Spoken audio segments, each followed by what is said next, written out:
My heart was thumping out of my chest as those 3 cops came stomping up to my door, uniforms crisp, badges flashing, and all I could think was, "So this is it, huh?" After months of the HOA ramping up their nonsense, they'd finally figured out a way to get me arrested. But something about the whole scene felt off, almost staged, like I was about to walk straight into some trap I couldn't see coming. What I didn't know then was that every person I trusted had been lying to me, and the next 24 hours would shatter everything I thought I understood about loyalty, power, and just how far people will go to protect their own interests. If you're watching this, let me know where you're from, because this story gets way crazier than you think. Now, for the record, I never set out to be the villain or the hero here. All I ever wanted was to run my little woodworking shop in peace. Right there on the chunk of Colorado mountain my granddad left me, an old mining claim from 1962, nothing fancy, just a log cabin surrounded by pines. But it's mine, legally and without question, protected by federal law stronger than steel. My grandfather was a master at navigating systems, and he drilled it into me. If you ever run into trouble, federal law beats local politics every time. But I guess nobody gave Monica Brooks that memo.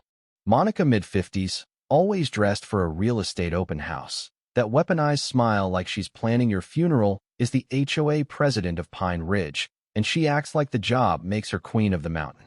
She's a former real estate lawyer, sharp enough to be dangerous, but apparently not sharp enough to know you don't mess with federal land. 4 years back, I was doing contract work as a military police consultant, mostly helping feds with boundary and security checks. That's when I spotted Monica's pride and joy, a stunning deck built 3 feet onto federal property.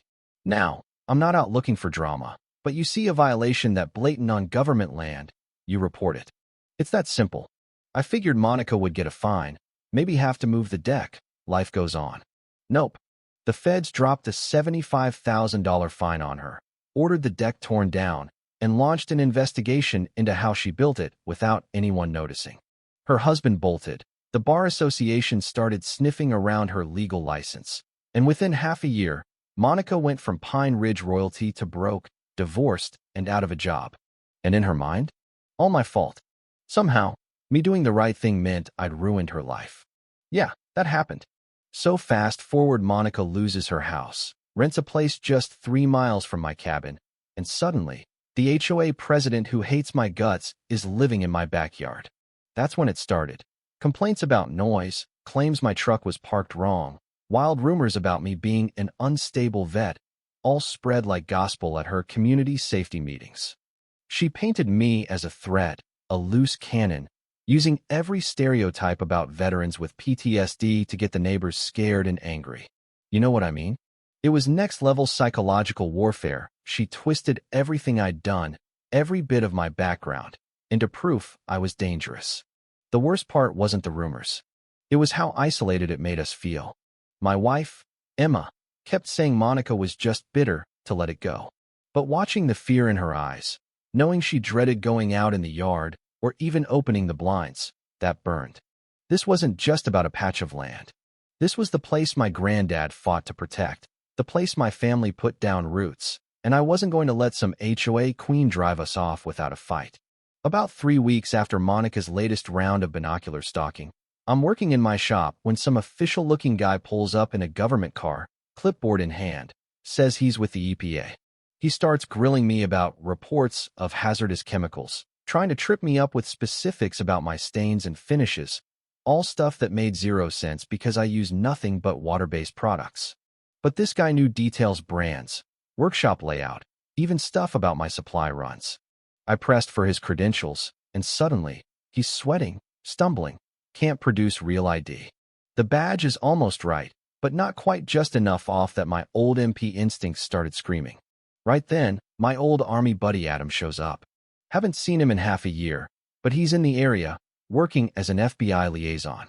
Within seconds, Adam is calling out every flaw in the fake EPA guy's story. Badge numbers off, car doesn't have the right fleet tags, none of it checks out.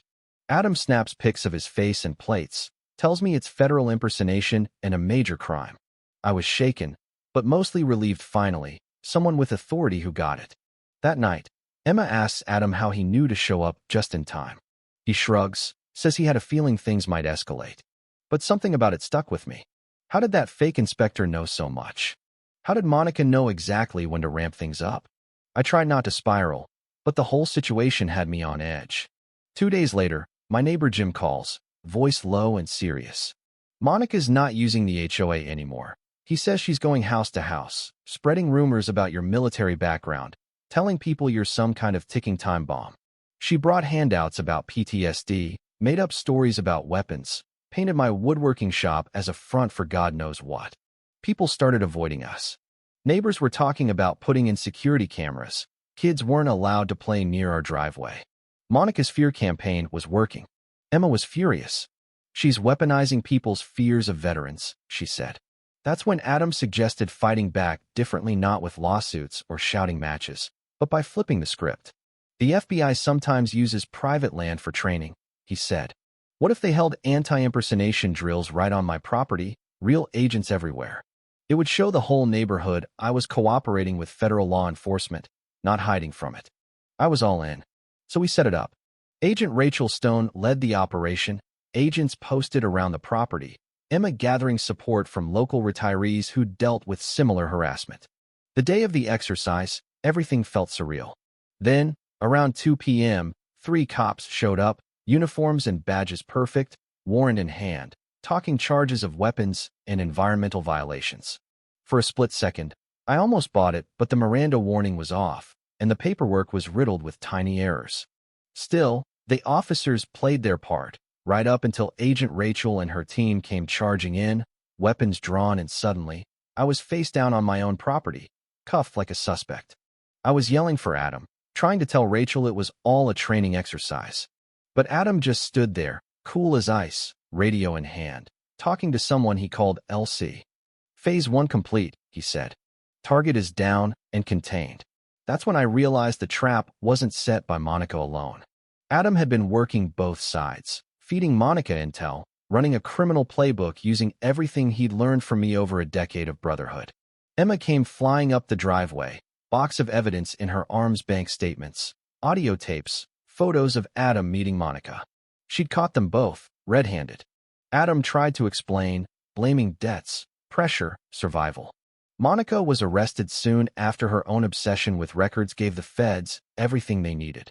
Turns out, Monica and Adam weren't even the top of the food chain. Legal consulting services was part of a criminal network targeting folks like me all over the West, using fake authority and corrupt insiders to steal land. In court, Monica got 8 years, banned from property law for life, forced to pay back $500,000 to victims. Adam 10 years, lifetime federal ban, restitution to me and Emma, and a federal judge's condemnation ringing in his ears. Turns out, when you mess with federal land, the system does work eventually. Now, my family's property is more protected than ever.